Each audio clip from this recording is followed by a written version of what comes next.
para pendengar RRI Pro 1, khususnya umat Buddha dimanapun Anda berada, terimalah salam kasih dari saya, Sukihotu, Namo Buddhaya. Namo Buddhaya. Jumpa kembali dalam acara Mimbar Agama Buddha bersama saya, Piping Wiana, yang pada hari ini ditemani oleh Bante Dirapuno. Beliau adalah Biku Sangga dari Sangga Agung Indonesia dan saat ini merupakan anggota Lembaga Hubungan Lintas Sangga, Agama dan Internasional. Terima kasih telah bersedia hadir. Terima kasih juga. Apa kabarnya hari ini, Bante? Biasa saja. Kalau boleh saya nanya, kenapa biasa aja, Bante? Ya, karena dalam hidup ini sebenarnya baik buruk itu dari diri kita sendiri. Dan baik buruk itu tidak ada yang perlu kita salahkan atau kita sesali. Ya, salah satu kunci bahagia kan bagaimana kita bisa menerima sesuai dengan kenyataannya. Tuh. Maka setiap hari sebenarnya biasa saja, tergantung kita yang mengemasnya. Begitu, Bante, sesuai dengan kondisi saat ini ya, Bante ya. Betul. Menarik sekali pemikirannya, Bante. Tema yang akan kita bahas pada hari ini adalah arah langkah. Tema yang sangat menarik, membuat saya pun berpikir keras sebenarnya, Bante. Arah langkah hidup saya ini sebenarnya seperti apa? Gitu sebenarnya dalam perjalanan hidup kita sebagai manusia. Tentunya langkah yang paling pertama adalah kelahiran kita sebagai manusia di dunia ini. Dan tentunya arah langkah yang kita pilih juga akan menentukan tujuan hidup kita. Bagaimana menurut pandangan Bante? Iya, jadi arah langkah ini adalah salah satu awalnya bagaimana kita memutuskan untuk menjalankan hidup dan menjalani hidup. Karena hidup ini hanya satu arah. Jangan sampai kita salah langkah istilahnya. Banyak orang takut melangkah karena takut salah. Tetapi kalau kita dari awal sudah mempunyai arah langkah yang kita yakin sendiri dari dalam diri kita sendiri, dengan keyakinan, sadar keyakinan kita, dengan semangat kita, apapun langkah yang kita ambil, usahakan tidak mengandung penyesalan. Ya, jadi baik buruk yang terjadi nanti, ini saya sendiri yang memutuskan. Dan salah juga tidak mengapa, Bante ya. Iya, maka ketika kita melangkah, jangan takut, bukan karena takut salah, tetapi ketika ada sesuatu yang kurang tepat ataupun hasilnya nanti kurang sesuai dengan harapan kita udah siap gitu. Banyak orang berkata salah langkah itu ketika dia tidak menerima kenyataan yang ada, hasilnya nanti, tapi kita nggak sadar bahwa kita loh yang melangkah sendiri. Keputusan di tangannya kita sendiri semuanya. Keputusan di tangan kita belajar Buddha Dhamma, mana sih jalan yang harus kita lalui dan mana yang tidak boleh kita lalui. Ketika kita sudah tahu, belajar jalan, kita di dalam Buddhis kan ada 3 jalan yang kita ketahui. Nah, maka jalan yang terlalu keras, ekstrim, dan jalan yang terlalu malas-malasan. Tetapi kita sudah punya panduan loh, kita harus di jalan tengah. Jalan tengah ini kita tidak terlalu ekstrim dan tidak terlalu malas-malasan. Nah, maka di sini ketika kita sudah tahu jalan kita tepat, maka arah langkah kita kemana, tujuan kita kemana, seperti itu. Tujuannya pasti gitu ya. Ya, tujuan sudah pasti dan kita sudah siap menerima kondisi yang ada sebagaimana adanya. Maka kalau prinsip saya sendiri ya, saya tidak menyesali apa yang sudah saya alami walaupun itu hal yang salah, tetapi saya belajar dari kesalahan untuk supaya melangkah lagi tapi tidak dengan rasa takut. Jadi arah langkahnya itu kalau udah jalan segini masih bisa kita belokkan gitu maksudnya, Bante? Iya, karena perjalanan hidup ini naik turun ya, dimana ketika kita melihat arah jalan kita dan kita memutuskan untuk itu, jadi nggak ada penyesalan walaupun belum tepat, tetapi kita terus melangkah. Kadangkala penyesalan dan rasa takut dikarenakan kita belum siap menerima kenyataan yang ada sebagaimana adanya. Orang yang terikat dan mengikat pada penyesalan masa lalu, maka kita akan sulit melangkah walaupun sebenarnya benar loh ini, tapi karena pernah salah dan kita menyalahkan diri sendiri dan kita menyesali, mau melangkah kita sulit. Kita akan tetap di tempat itu juga. Di tempat itu juga ada keraguan yang mendalam mungkin ya, karena ada kesalahan yang pernah kita lakukan dan kita tidak bisa memaafkan diri sendiri. Kira-kira bagaimana mengatasi hal tersebut, Bante, kalau kita udah stuck di suatu jalan, terus kita tidak berani untuk maju ke depan? Ya, kadangkala perlu seperti apa ya, memaafkan diri sendiri, kemudian perlu kita bagaimana bisa dikatakan seperti penyembuhan jiwa ya. Penyembuhan jiwa ini bagaimana sih kita bisa memaafkan diri sendiri dan kita bisa melangkah lagi? Tentunya perlu yang namanya pelepasan. Dan keberanian juga mungkin, Bante. Iya, kalau kita sudah melepas kesalahan, kemudian kita melepaskan akan kita menyalahkan diri sendiri, otomatis keberanian itu ada. Kenapa kita kadang-kala nggak berani? Bukan karena di depan itu banyak tantangan atau rintangan, tapi kadang-kala kita dipegang oleh kesalahan masa lalu kita sendiri. Ya, mungkin dari kita semuanya, sahabat Pro RRI Makassar yang mendengar hari ini, kita pernah takut melangkah, kemudian takut bergaul sama orang dan lain sebagainya, bukan karena kita takut mereka, tapi kita pernah memiliki sedikit kesalahan, tapi kita menyalahkan diri kita sendiri. Kita tidak bisa memaafkan. Nah, ada salah satu survei itu membuktikan bahwa memaafkan orang lain itu mudah, tetapi yang paling sulit adalah memaafkan diri kita sendiri. Begitu ya, Bante. Kita kayaknya lebih strict kepada diri kita sendiri daripada kepada orang lain. Nah, dan parahnya kita jarang sekali merasa bahwa saya ada salah, tetapi ada luka yang belum bisa kita terima gitu loh. Dan mungkin kadang kita merasa kita tidak punya luka, tapi luka itu ada dalam diri kita, Bante. Nah, itu yang saya bilang tadi. Seperti kita sakit, tetapi kita tidak menerima sakit. Bagaimana kita mau mengobatinya? Nah, begitulah penderitaan dalam hidup ini. Ketika kita ada langkah yang belum tepat, arah langkah kita yang belum jelas, belum sesuai, kita bisa memperbaiki sambil berjalan. Mungkin berhenti untuk istirahat, tetapi jangan untuk berhenti. Karena hidup ini tentang perjalanan. Cepat tidak harus berlari, apalagi lari dari kenyataan. Kan itu yang sering terjadi. Itu yang paling sering terjadi, Bante, lari dari kenyataan. Dan kunci hidup bahagia yang paling utama sebenarnya berawal dari diri kita sendiri, berarti kan, Bante. Betul. Kan? Jadi apakah arah langkah yang kita pilih ini merupakan kunci kebahagiaan kita juga itu? Sudah pasti. Ini salah satu hal yang mendasar kalau kita berbicara tentang kebahagiaan. Dari dalam diri sendiri, dan walaupun mungkin orang lain, orang-orang di sekitar kita mempengaruhi bahagia menderita kita, itu juga tergantung kita mengizinkan atau tidak. Ya, sering orang di dalam kehidupan kita sehari-hari, mungkin sahabat-sahabat Pro RRI Makassar yang mendengarkan, kita sering menggantungkan kebahagiaan diri kita kepada orang lain. Kadang kita ikut orang lain supaya kita bahagia. Dan ketika kita ikut sepanjang perjalanan tidak ada kebahagiaan, kemudian kita menyalahkan yang kita ikuti. Atau menyalahkan diri sendiri. Bukan menyalahkan diri sendiri, tapi menyalahkan orang yang kita ikuti. Misalnya ketika orang berkeluarga, mungkin anak muda yang masih pacaran misalnya, apa yang kamu bisa berikan untuk saya? Maka saya akan membahagiakanmu. Gitu. Apa yang bisa kamu berikan? Apa yang sudah kamu berikan? Apalagi di dalam kehidupan berumah tangga, sering apa yang kamu bisa berikan kepada saya sehingga kamu istilahnya mau sama saya gitu. Bukankah ketika kedua orang, kita sebenarnya kan punya kewajiban masing-masing, apalagi hidup berkeluarga. Suami punya kewajiban dan istri punya kewajiban. Kenapa kita tidak berpikir apa ya yang sudah dan yang belum saya lakukan untuk mungkin teman saya, sahabat saya, pasangan saya, guru saya, murid saya, anak saya?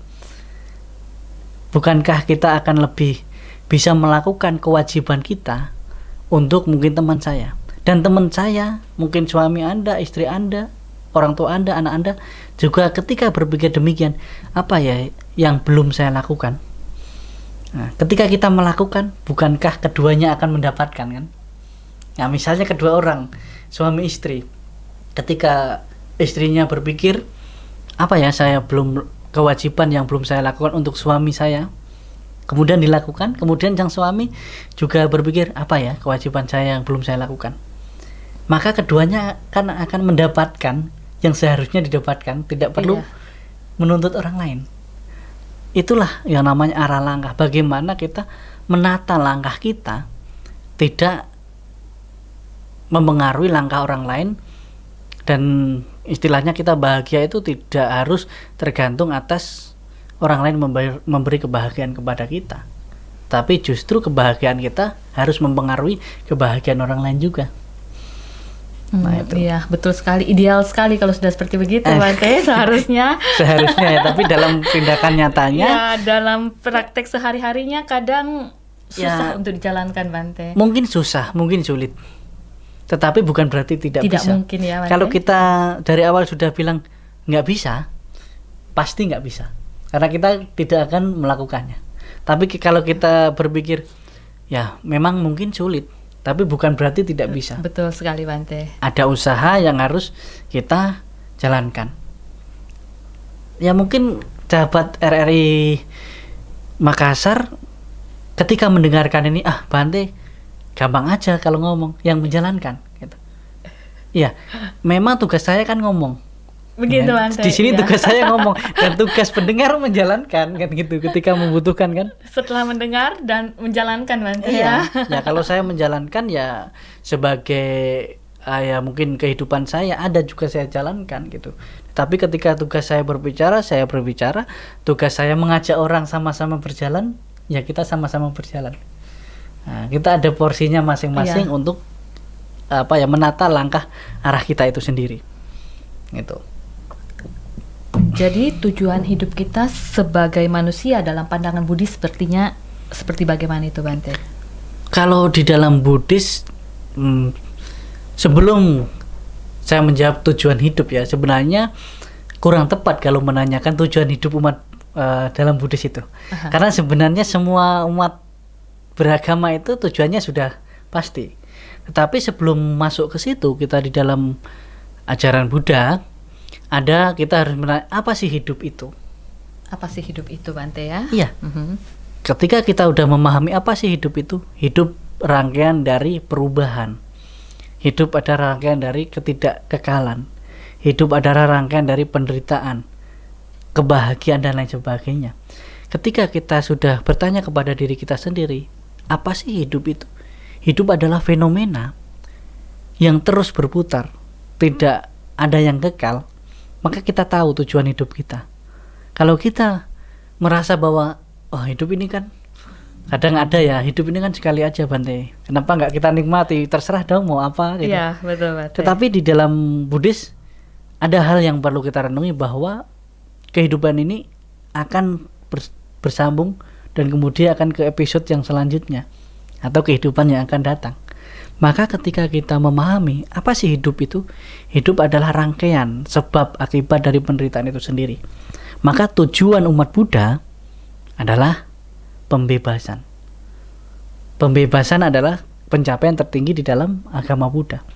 Kalau tujuan saya sukses, Bante, tujuan saya bahagia, itu fenomena kehidupan saja yang terus terjadi pada saat kehidupan yang ini saja. Kehidupan dulu, Bante, saat ini ataupun yang akan datang, tapi ini akan berubah dan akan mengalami penderitaan lagi kan.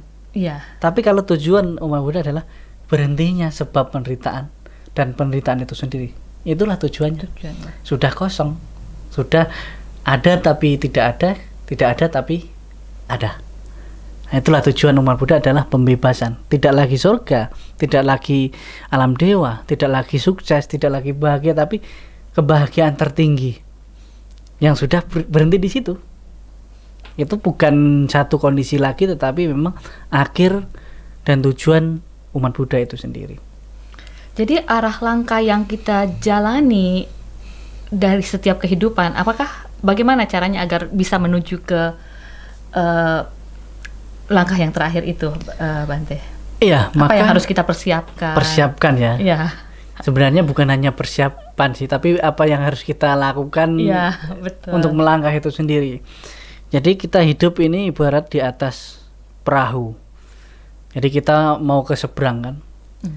Maka kita akan melewati ombak, melewati tantangan, rintangan di dalam atas kapal itu sendiri.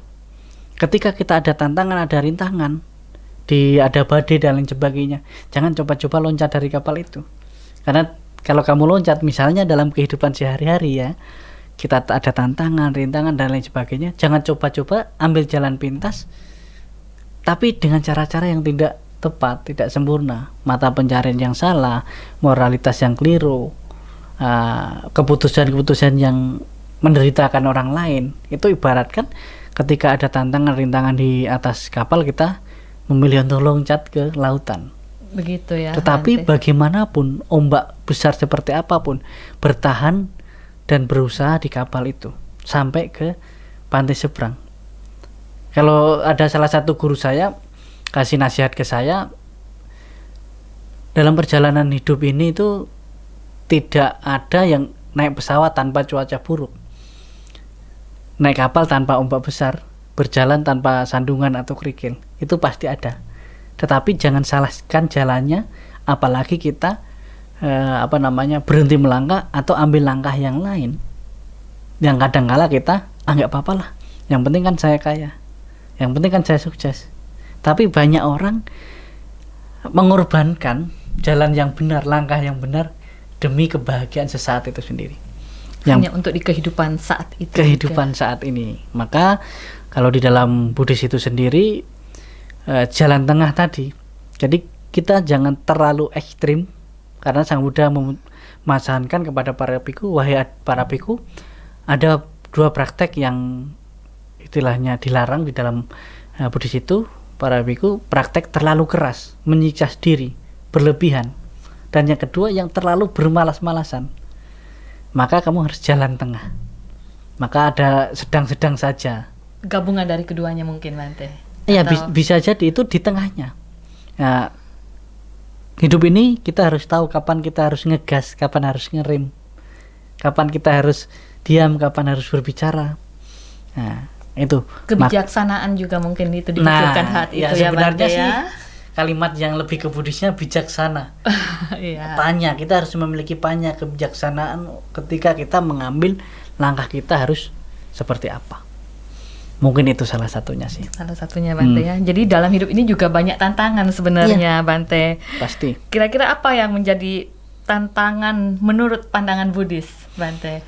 Baik, tantangan-tantangan kita adalah bagaimana ketika kita di dalam menjalankan moralitas, itu salah satunya ya. Itu tantangan yang paling mendasar di dalam ajaran Buddha, bagaimana sih kita untuk menjaga Pancasila Buddhis, moralitas itu sendiri. Itu sebenarnya aturan untuk kehidupan manusia. Kita tidak membunuh, tidak menyakiti makhluk hidup dan lain sebagainya. Di antara mungkin orang-orang yang menyakiti kita, di antara orang-orang yang saling membenci, saling membunuh, saling mengorbankan, tapi kita memilih untuk tidak itu. Ini hal yang berat, apalagi di kehidupan sehari-hari. Iya. Kemudian tidak mengambil barang yang tidak diberikan atau mencuri. Nah, di antara banyak orang-orang yang mengambil hak orang lain, merampas hak orang lain, tapi kita untuk tidak itu. Kemudian tidak berbuat asusila dan lain sebagainya. Nah, ini di dalam kehidupan sehari-hari sudah jelas gitu kan. Kemudian yang keempat, bagaimana kita tidak berkata-kata kasar, berbohong, menipu. Di antara mungkin kehidupan masyarakat, kebohongan, penipuan dan lain sebagainya terlihat sudah menjadi tradisi. Ya, kadang susah sekali, Bante. Nah, ini kita bilang aja udah susah kan. Nah, maka inilah yang harus kita latih. Dan yang terakhir adalah kita berusaha untuk tidak minum makan yang dapat melemahkan kesadaran atau mabuk-mabukan. Maka ini adalah tantangan-tantangan kita untuk dasar melatih jalan tengah dan dasar melatih bagaimana kita langkah kita ini sesuai. Ya mungkin itu jawaban dari saya. Begitu ya, Bante ya.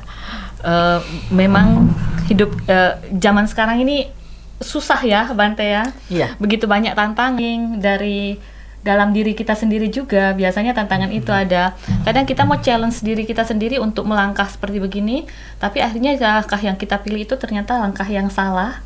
Dan hal itu juga kadang membuat kita hilang semangat, Bante. Gimana menumbuhkan kembali semangat untuk kembali ke jalan yang benar, ke arah langkah yang lebih baik, Bante? Ya, setiap orang punya masa lalu dan setiap orang berhak menentukan masa depannya. Jadi kita, siapapun bisa menjadi apapun dan apapun bisa berubah menjadi siapapun. Jangan pernah kita merasa bahwa diri kita yang masa lalu itu, seburuk apapun masa lalu kita bisa melangkah ke arah yang lebih baik. Tetapi ketika kita sudah merasa sebaik apapun, jangan sampai kita lalai. Jadi bagaimana sih kita menemukan diri kita sendiri? Jangan bertanya kita menemukan diri kita sendiri, tetapi ciptakanlah diri kita seperti yang seharusnya gitu. Jadi mencari kebahagiaan, menemukan diri itu sebenarnya kurang tepat, tetapi ciptakan kebahagiaan dan ciptakan diri kita semampu kita, sebisa kita. Dan jangan kasih istilah standar, saya harus seperti ini, saya harus seperti itu, tidak. Tetapi ciptakanlah diri kita semampu kita, sebisa kita, semaksimal mungkin dengan cara yang baik dan benar. Maka kita akan menjadi yang seharusnya kita menjadi apa. Jangan mencari diri kita untuk menjadikan seperti apa orang lain, tetapi jadikanlah diri kita seperti yang memang seharusnya terjadi, tetapi dengan jalan yang baik dan benar. Begitu ya, Bante. Untuk mencari jalan yang benar, mungkin apakah kita butuh bimbingan dari orang lain, Bante? Ataukah diri kita sebagai manusia udah dilengkapi dengan segala naluri atau segala insting untuk mengikuti yang mana yang benar, yang mana yang salah, Bante? Ya, guru pembimbing atau panduan itu sangat penting ya. Tetapi yang terpenting bagaimana ketika kita dapat ajaran, dapat bimbingan, kita harus benar-benar menjalani itu dengan baik dan benar. Kadangkala kalau kita hanya terfokus pada pembimbing dan lain sebagainya, kita malah sedikit-sedikit ngeluh dan lain sebagainya. Cengeng gitu ya, Bante ya. Maka kita di dalam ajaran Buddha sudah jelas loh di situ, kita harus seperti apa, harus melangkah kemana. Maka kita harus memiliki sada keyakinan, kita harus memiliki kanti kesabaran kita, bagaimana kita harus bersabar memang menjalankan itu. Kadangkala kalau kita terlalu fokus kepada orang lain, ikut orang lain, kadangkala justru itulah membuat diri kita merasa tersesat tadi. Begitu, Bante. Saya selalu ingat kalimat sebelum engkau menemukan seorang guru atau sahabat yang seperjalanan, mending engkau berkelana seorang diri. Bagus sekali, Bante. Mungkin ada closing statement untuk para pendengar kita, Bante? Baik-baik, para pendengar Pro RRI Makassar dimanapun Anda berada, jangan takut melangkah. Yang terpenting langkah kita tidak menakutkan orang lain, karena hidup ini tentang perjalanan, bukan tentang pelarian, apalagi lari dari kenyataan. Oke, terima kasih. Terima kasih, Bante, atas sharingnya pada hari ini. Semoga apa yang diajarkan Bante pada hari ini dapat menjadi perenungan, dapat memberikan manfaat bagi kita semua, sehingga kita mampu memahami arah langkah dan tujuan hidup kita sebagai umat Buddha. Terima kasih telah bersedia meluangkan waktunya, Bante.